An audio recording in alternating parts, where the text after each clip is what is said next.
Entramos ya en materia informativa. Tras ser deportados de Estados Unidos a Ciudad Juárez, un grupo de migrantes venezolanos pidieron a las autoridades que no se les traslade al sur de México. Escuchemos cuáles son sus demandas. Un grupo de 200 migrantes deportados desde Estados Unidos protagonizó una protesta frente al Instituto Nacional de Migración en Ciudad Juárez para evitar ser trasladados en camiones hasta Chiapas, en la frontera sur de México. Según relatos de algunos de los afectados, fueron engañados por autoridades estadounidenses, quienes los ataron y los expulsaron a México a través del puente Zaragoza-Isleta de Ciudad Juárez, en lugar de llevarlos a otro albergue en El Paso, como se les había prometido. Entre los manifestantes se encontraba Manuel Ángel Morales Montemayor, originario de Venezuela, quien demandó a las autoridades mexicanas que los entreguen a la embajada de su país en México en lugar de llevarlos hasta Chiapas. Queremos los derechos humanos, nosotros somos seres humanos, nosotros no somos unos animales. Miren cómo nos tienen presos, prácticamente nos traían presos, nos querían llevar detenidos para Villahermosa, con las manos atrás, teníamos las manos cansadas, le decían, no señor, ¿lo puede quitar esto? No, que no tenemos beneficio, nos dicen ellos, que allá no tenemos beneficio. Estas protestas se dan en un contexto marcado por los nuevos estándares para solicitar asilo anunciados por el gobierno de Estados Unidos y los operativos cada vez más intensos para frenar la migración por parte de las autoridades mexicanas. El acuerdo entre los presidentes Joe Biden y Andrés Manuel López Obrador busca reducir los cruces fronterizos irregulares y proteger los derechos humanos, aunque la realidad de los migrantes deportados pone en evidencia los desafíos y las tensiones en torno a las políticas migratorias en la región. Amigos, entre tanto, otro grupo de migrantes venezolanos y hondureños partieron en caravana hacia acá, hacia los Estados Unidos. Les compartimos de inmediato las imágenes. Una nueva caravana con unos 250 migrantes entre hondureños y venezolanos salió este miércoles hacia el punto de Corinto, fronterizo con Guatemala. A pie desde la Gran Central Metropolitana, la principal terminal de autobuses de San Pedro Sula, los migrantes salieron con la esperanza de lograr el sueño americano. EFE pudo constatar que la caravana la integraban mujeres con niños pequeños, algunas en grupos familiares o de amigos de varias regiones del país centroamericano, así como muchos venezolanos. En el caso de los migrantes hondureños, son miles los que han ido en caravanas, desde la primera en octubre de 2018. Según el relato de varios de los hondureños, la falta de empleo y la inseguridad son las principales causas por las que se van del país.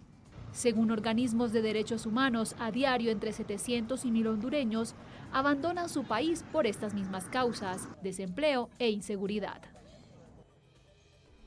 Cambiamos de tema porque Luis Landere, coordinador del Observatorio Electoral Venezolano, y la internacionalista Giovanna De Michel explicaron cuáles podrían ser las consecuencias de suspender la invitación a la Unión Europea como observadora de la elección presidencial del 28 de julio. Nuestra compañera Irene Mejías nos tiene el reporte. Expertos consideraron este miércoles que la propuesta por parte de la Asamblea Nacional de 2020 de retirar la invitación a la Misión Internacional de Observación Electoral de la Unión Europea es un paso atrás en los avances y garantías de cara a los comicios del próximo 28 de julio en Venezuela. Eso inclusive puede tener consecuencias con la observación, por ejemplo, de la misión que pudiera enviar la Organización de Naciones Unidas. Pudiera tener alguna consecuencia, aunque quizás un poco más remota la probabilidad, con el Centro Carter. Pero en todo caso es un paso atrás, es una marcha atrás en lo que habíamos considerado un gran avance de cara al proceso electoral del 28 de julio. La tarde de este martes, el presidente del Parlamento venezolano, Jorge Rodríguez, anunció que desde esa instancia se enviaría una carta al Consejo Nacional Electoral para pedir excluyan a la Unión Europea de los organismos multilaterales para la observación de la elección presidencial. Que se vayan a lavar ese paltó. Y mi propuesta concreta, queridas diputadas y queridos diputados, es que si ustedes lo autorizan, enviemos misiva firmada por la Junta Directiva de la Asamblea Nacional al señor digno, valiente presidente del Consejo Nacional Electoral, el doctor Elvis Amoroso, solicitándole retire la invitación hecha a la Unión Europea por groseros, por bastardos, por canallas, por ilegales, paro ilegítimo. Yo creo que esas declaraciones del presidente de la Asamblea Nacional ayer, tanto en su forma como en su contenido, fueron realmente muy desafortunadas. Porque claramente para que un proceso electoral pueda generar niveles importantes de legitimidad y confianza, tanto en el país como en el exterior, requiere de que esas puedan ser vistas, observadas por distintos ojos, para que esos distintos observadores puedan dar su opinión al respecto.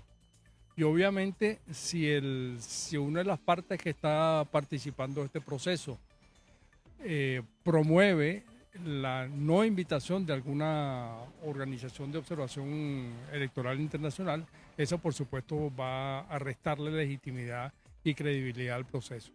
Tras la última observación electoral de la Unión Europea en las elecciones regionales de 2021, el organismo hizo 23 recomendaciones a Venezuela, las cuales incluyen reforzar la separación de poderes y la independencia del Poder Judicial, así como reforzar las facultades sancionatorias del Consejo Nacional Electoral, especialmente en el uso de recursos estatales en campañas políticas. Desde Caracas, Venezuela, Irene Mejías. Gracias, Irene, por este reporte desde Caracas. Sobre este mismo tema, el candidato presidencial Edmundo González espera que se mantenga la invitación de la Unión Europea y de otros observadores internacionales para la elección presidencial del 28 de julio. Escuchemos qué más dijo. El candidato presidencial Edmundo González Urrutia aseguró este miércoles que la observación internacional es determinante para la transparencia del proceso del próximo 28 de julio en Venezuela. La observación internacional es un factor, un elemento clave en estas elecciones, como lo ha sido en años anteriores. Así que nosotros aspiramos y estamos convencidos de que se mantendrá la visita de la Unión Europea, del Centro Carter, de los observadores de las Naciones Unidas, porque así lo han sido en otras ocasiones y en este proceso requiere de la presencia y de la observación internacional para asegurar que el mismo se desarrolle de forma clara y transparente. González Urrutia además manifestó sus expectativas con respecto a la visita que realizará en conjunto con la líder opositora María Corina Machado el próximo sábado a la victoria en el estado de Aragua.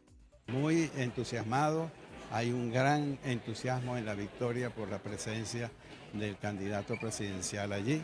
Y todas las fuerzas políticas están trabajando para que ese acto, el primero acto mío de la campaña, resulte todo un éxito.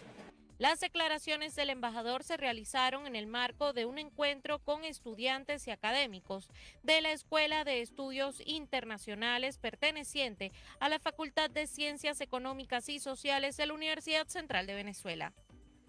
El candidato Edmundo González Urrutia además aseguró que durante los próximos días continuará las reuniones con todos los factores políticos y de la sociedad civil en el país para continuar su camino hacia el 28 de julio.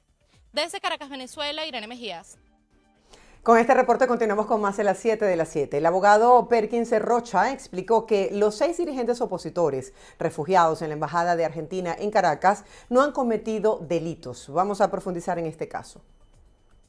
6 personas ligadas al comando de María Corina Machado siguen refugiadas en la Embajada de la República Argentina en la ciudad de Caracas, esperando el salvoconducto de la administración Maduro para salir de Venezuela hacia el sur del continente. Magali Meda, Claudia Macero, Pedro Uchurrutu, Humberto Villalobos, Fernando Martínez Mótola y Omar González no han cometido delitos, afirmó el abogado Perkins Rocha, lo que sería una de las circunstancias que haría no procedente el trámite diplomático. Y llevan más de 52 días en esta situación. La única razón para demorarla, repito, sería que estas 6 personas estuvieran incursas en delitos de orden común, cosa que no es el caso. No solamente porque son, digamos, ciudadanos ejemplares cuyas hojas de vida están públicamente conocidas por todos, sino porque el mismo señor Nicolás Maduro, en la oportunidad en que recibió del gobierno de Estados Unidos al ciudadano Alex Saab, reconoce el carácter político no solo de la detención de Alex Saab por Estados Unidos, sino también por parte de los miembros de 20 que hoy en día están en estas circunstancias.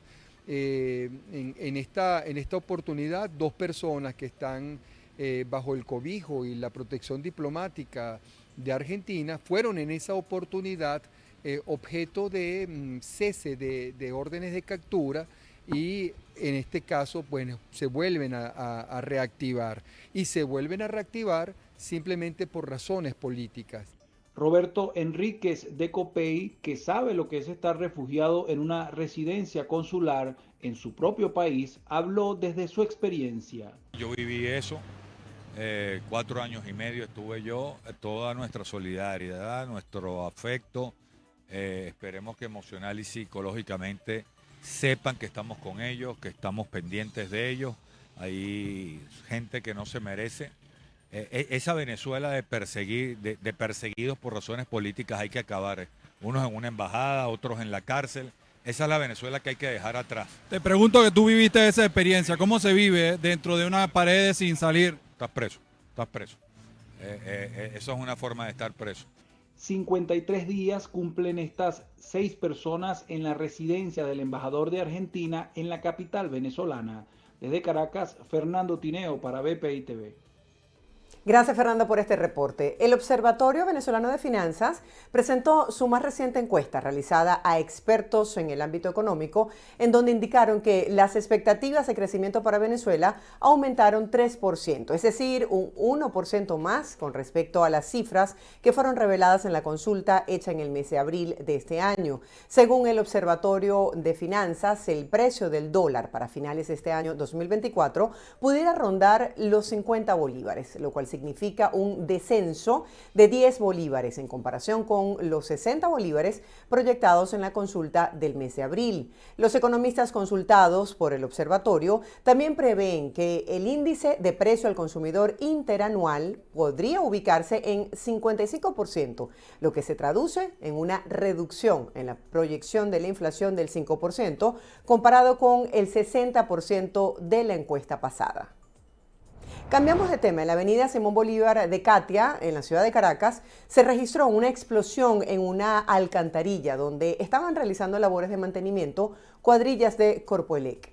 No se reportó ningún trabajador lesionado, solo un motorizado que transitaba con su hija por esta zona y que fue alcanzado por las llamas, pero resultó ileso del incidente. Sin embargo, su moto se quemó. Autoridades se trasladaron al lugar de los hechos y se pudo conocer que la directiva de Corpoelec se comunicó con el afectado para responder económicamente por la moto.